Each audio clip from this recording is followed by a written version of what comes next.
बच्चों, हम सामाजिक विज्ञान में प्राकृतिक आपदा और आपदा प्रबंधन के बारे में पढ़ रहे हैं, जिसमें कि पिछले उसमें हमने बताया था कि आपदा क्या है और कौन कौन से प्रकार की आपदाएं होती हैं। जैसे आपदाएं हमने दो प्रकार की बताए थे, एक प्राकृतिक आपदा और दूसरी मानवकृत आपदा। तो उसमें हमने सूखा आपदा देखा था। आज हम देखेंगे बाढ़। बाढ़ जो है ग्रामीण क्षेत्रों में, शहरी क्षेत्रों में, दोनों ही जगह ये पाई जाती है और इसका प्रभाव जो है वह लोगों में बहुत ही ज़्यादा पड़ता है। तो सबसे पहले हम देखेंगे बाढ़ के प्रभाव, मृत्यु तथा जन स्वास्थ्य। मतलब बाढ़ के कारण जो है आप लोग देखते होंगे कि एकदम से बाढ़ आती है, लोग संभल नहीं पाते हैं, उसमें बह जाते हैं, जानवरों की मृत्यु होती है, जन धन दोनों की हानि होती है। मृत्यु होने के कारण जन स्वास्थ्य पर भी प्रभाव पड़ता है, उसमें बीमारियां, अनेक प्रकार की बीमारियां जो है वह उत्पन्न होती हैं। फिर जल आपूर्ति में व्यवधान। अब ये जल आपूर्ति में व्यवधान कैसे हुआ, क्योंकि जल तो इतना हो ही रहा है, लेकिन उसमें जो स्वच्छ जल, पीने लायक जो जल है, उसकी आपूर्ति में व्यवधान होता है, क्योंकि बाढ़ के कारण पूरा जगह जो है वह जलमग्न हो जाता है। फिर उसके बाद देखेंगे फसलें एवं खाद्यान्न आपूर्ति। जो फसलें होती हैं, फसलों को बहुत ज़्यादा नुकसान होता है, क्योंकि बाढ़ में वह डूब के क्षेत्र में आ जाता है। बाढ़ के कारण पूरी फसलें नष्ट हो जाती है, पूरी फसलें बह जाती है। फिर उसके साथ साथ खाद्यान्न आपूर्ति, क्योंकि वो जो है दूसरे देश राज्यों के संपर्क उनका टूट जाता है, इस वजह से खाद्यान्न आपूर्ति, मतलब जो राशन का वितरण होता है यहाँ पर वहाँ पर जो भेजना है, उसमें आपूर्ति में भी व्यवधान उत्पन्न होता है। फिर मिट्टी की संरचना में परिवर्तन। मिट्टी की संरचना में परिवर्तन कैसे हुआ, जब बाढ़ आएगा तो स्वाभाविक है कटाव होगा, नदी किनारे का कटाव होगा। जो शहरी क्षेत्रों में आएगा तो भी वह, उससे भी मिट्टी की संरचना में जो परिवर्तन होता है, उसके कारण बाढ़ जब एकदम से आता है तो वह पूरे उस जगह, क्योंकि जब बाढ़ नदी के जो है मिट्टी के कारण उसको पड़ जाने के कारण, उसका रास्ता भी दूसरी तरफ से बन जाने के कारण भी यह मिट्टी की संरचना में भी परिवर्तन होता है। इसके उत्तरदायी कारण, ये उत्तरदायी कारण कौन कौन से हैं, जैसे बांध, तट बांध और बराज का टूटना।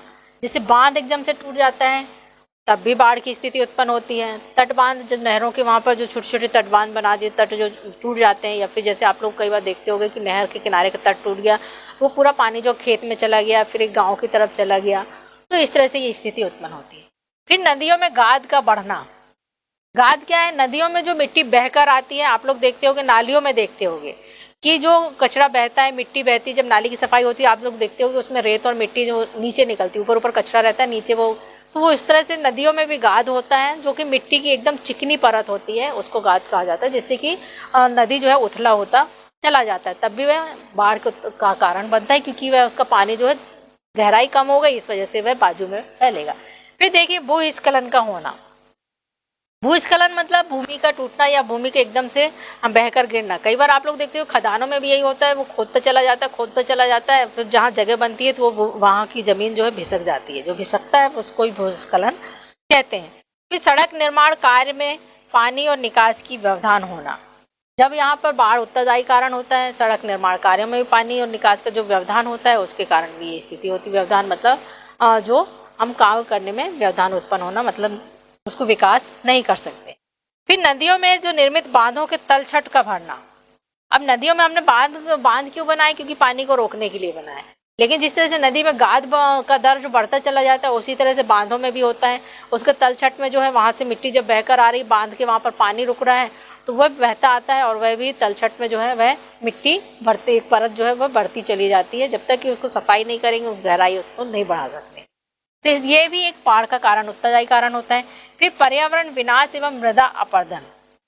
ये हमने पर्यावरण संसाधन में देखा था कि मृदा अपरदन क्या है, पर्यावरण का विनाश क्या है। हम जब पर्यावरण का विनाश करेंगे, पेड़ों को काटेंगे, तो स्वाभाविक है जो पेड़ जो है पानी के बहाव को, तेज बहाव को रोकने की कोशिश करता है। नदी के किनारे जो पेड़ लगे होते हैं बहाव को थोड़ा कम कर देता है। उसी तरह से मृदा अपरदन को भी रोकता है। जिस तरह से पेड़ अगर होंगे मृदा अपरदन रोकेंगे, यदि मृदा अपरदन होगा तो स्वाभाविक है नदी के किनारे जो है वह बढ़ते चले जाएंगे। तो इस तरह से इससे बाढ़ का प्रभाव होता है।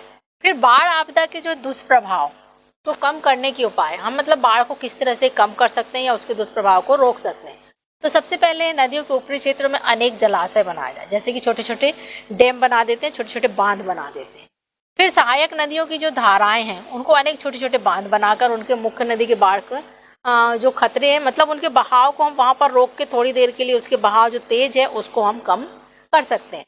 फिर ऊपरी जल संग्रहण क्षेत्रों के सघन वृक्षारोपण करना।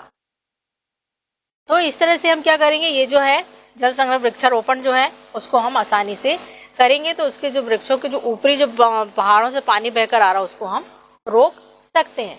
फिर मैदानी क्षेत्रों में अनुपयुक्त भूमि में जल संग्रहण किया जाए। जैसे कि अनुपयुक्त भूमि, जैसे नीचे मैदानी क्षेत्र है, वहाँ पर हम पानी को कैसे रोक सकते हैं? वहाँ पर हम छोटे छोटे तालाब बना दें ताकि ऊपर पहाड़ों से जो पानी बहकर आ रहा है वहाँ पर संरक्षित किया जा सके और उसको हम संग्रहण करके उसका उपयोग कर सकें। फिर तटबंधों की सुरक्षा की ओर ध्यान देना। जो तटबंध है पुराने हो गए या डैमेज हो गए हैं उनको सुरक्षित करना, उनको ध्यान देना। फिर तटबंधों के लिए उनको पुनर्वास के लिए व्यवस्था करना। जैसे हम यदि तटबंध बना रहे हैं, छोटे छोटे डैम बना रहे हैं, जो गांव वहाँ पर आ रहे हैं, तो उनको हम किस तरह से दूसरी जगह पुनर्वास, मतलब उनको आंशिक रूप से दूसरे स्थान पर उनको पुनर्वास किया जाए। जैसे ही फिर पानी का स्तर कम होगा तो वे वहाँ पर चले जाएंगे।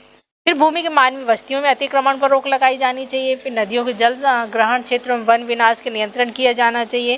फिर पर्वतीय क्षेत्र में सड़क निर्माण के समय विस्फोटों को सीमित उपयोग करके भूस्खलन पर भी हम नियंत्रित कर सकते हैं।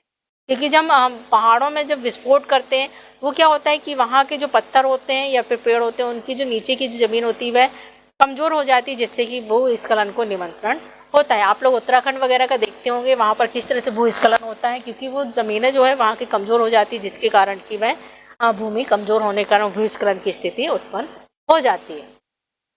फिर भूकंप आपदा। भूकंप आपदा, भूकंप से ही आपको समझ में आ रहा है कि भूकंप, भूमि का कांपना ही भूकंप कहलाता है ये। और इसको जो सिस्मोग्राफ के माध्यम से हम इसकी जो तीव्रता है उसको हम मापते हैं। भूकंप क्या है? भूमि का कांपना ही भूकंप है। अब भूकंप के प्रभाव, भूमि के कांपने से जो है उसकी तीव्रता कितनी है। यदि कम है तो सिर्फ जमीन हिलेगी, लेकिन उससे यदि ज़्यादा है उसकी तीव्रता तो उससे बहुत ही ज़्यादा जन धन की हानि होती है। जिसमें सबसे पहले भौतिक क्षति। जो भौतिक क्षति है वह क्या है? जब भूकंप आएगा तो उस समय भौतिक क्षति होगी, बिल्डिंगों गिरेंगी, कई जगह दरारें होंगी, कई जगह जीव जंतु की, उसके साथ साथ मनुष्य के जो जीव जंतु की मृत्यु होती है। फिर जन स्वास्थ्य पर भी प्रभाव पड़ता है। भूकंप के कारण जो जनधन की हानि होती है, कई लोग जब दब जाते हैं उनको निकालने में आसानी होती है, उसका भी जन स्वास्थ्य पर प्रभाव पड़ता है, क्योंकि उनको निकालना, वो सब करना, उसके साथ साथ वहाँ की जो परिस्थितियाँ हैं वह लोग बीमार होते चले जाते हैं। फिर उसके कारण फिर जल आपूर्ति भी प्रभावित होती है। कई जगह जो है भूकंप के कारण जहाँ से जल आपूर्ति की जा रही है, पता चला पाइप फट गए हैं या फिर वहाँ पर जल आपूर्ति जो है वह प्रभावित होती है। फिर परिवहन